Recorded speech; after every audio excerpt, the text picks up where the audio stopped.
After you've spent months or even years writing your novel, it can be really hard to see the bigger picture. So when it comes to editing, you might struggle. Let me give you some tips to help you. My first tip for you is let your manuscript sit. Anywhere from 3 to 6 weeks, and you can kind of decide, but just give it enough time for your brain to reset, to be able to look at it with new eyes, and to kind of like let yourself forget, not completely, but just kind of, you want to be surprised when you read your writing, right? So you want to give it enough time that you've had some time to forget. All right, let's dive into it. I'm Carly, and this is the Carly and Brooke Show, where we interview top authors and bring you tips and tricks on writing so that you can become a successful author someday. Be sure to check out our Instagrams for daily tips on writing. All right, my next tip is to address your story elements one at a time. When you're moving chronologically, had to think of the word there for a second, it can be hard to really see like the bigger picture, because it's like you're focusing on the plot or the character arc or the setting, your descriptions, your secondary characters. It can be like, you're doing way too much at once. So once your story is completely finished and you're done revising and you're ready to edit, you can let your story sit there from 3 weeks, however long you want. And then when you look at these one element at a time, it'll almost be like seeing it with new eyes, and you can focus just on one element at a time. So let's say you start with your plot. You can move through your story and make sure that you're hitting those plot points, those big overarching moments in your plot line. So let's see, did you have an inciting incident? Is there some kind of a nudge or a jolt that will move the reader, that feels like they're going through like this doorway of no return? Is there a halfway point, some kind of change in the story where the story takes a new direction? Is there a darkest hour or some point in your story like where it all seems lost? Now these can change depending on your genre. These are just kind of like the basic plot points that people follow. And so you can make sure that once they're the darkest hour, they have some kind of a resolution, and then they come up like you have your rising action where they come up like with the climax, and then your overall resolution where they solve the problem and your ending. But you can just go through each one of those and make sure that you're hitting those plot points. And then you can address your character arc. Are you showing them having growth? Are you showing them struggling and building their character, making some kind of a positive or negative change depending on their character arc? But just, are you making sure that your character is changing or growing in some kind of way? You can look at your pacing.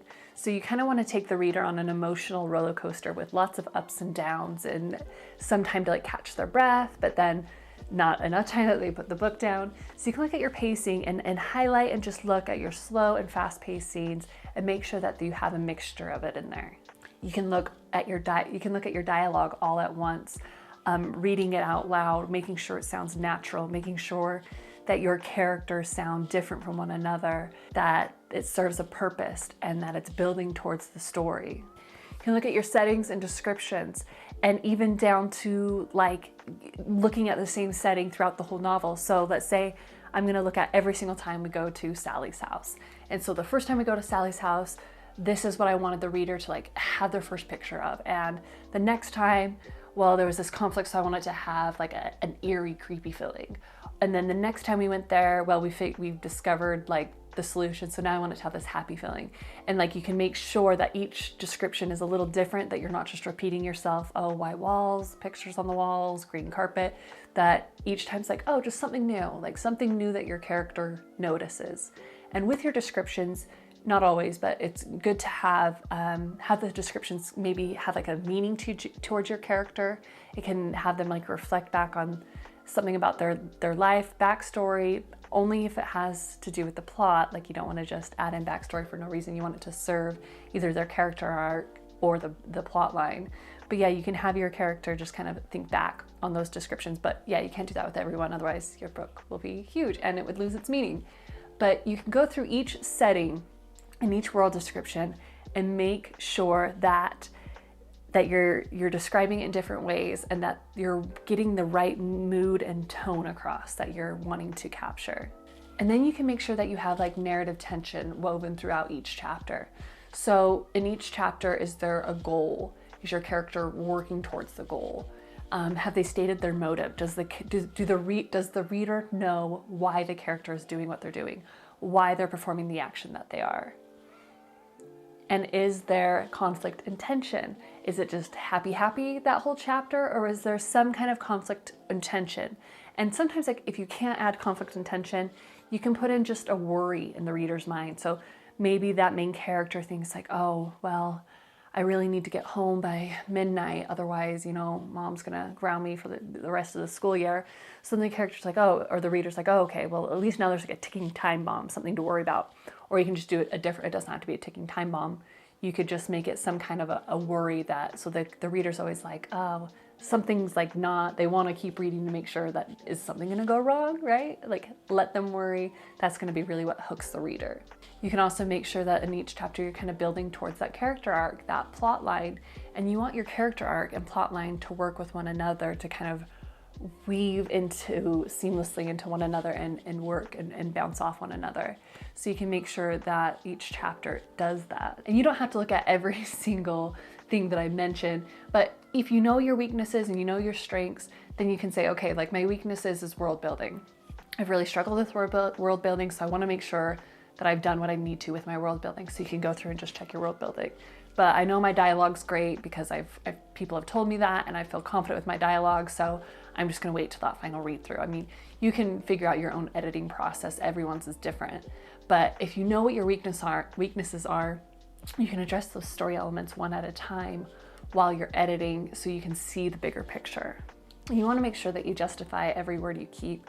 If there's a lot of nonsense with dialogue or like backstory or just narration, exposition, the reader tends to lose interest. So while you're addressing these story elements at a time, make sure everything you're keeping is serving a purpose, serving the character arc, serving the plot line, building towards something. And you could also ask yourself, like, do they need this information right now in this point in the story?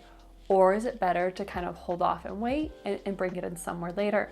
So those are kind of things that just kind of get better, like come easier with time. After you've been writing for a while, you can kind of pick up like, let's wait and move this to chapter 5. The reader it'll just confuse them right now. They can wait until then, right?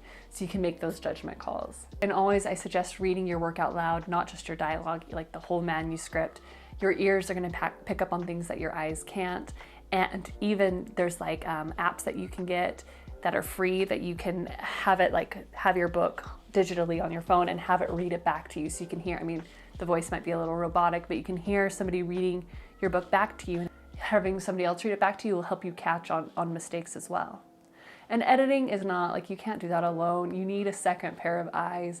And if you don't have money to pay for it, like if you don't want to invest into a professional editor, just having like beta readers, just having some kind of a second set of eyes on there is going to make a huge difference. So I always suggest getting a second pair of eyes, a third pair of eyes, however many beta readers you want, but you can't, it's like your eyes are going to miss out on a lot. Your ears are going to miss out on a lot. And so it helps to have somebody else your work and edit your work. Well, that is it for us today. And if you found this video valuable, please be sure to like, subscribe, and ring the bell, so you'll be notified when our next video is up. Brooke and I post a writing video every Wednesday, and we'd love to have you on this author journey with us. Thanks everyone, bye-bye.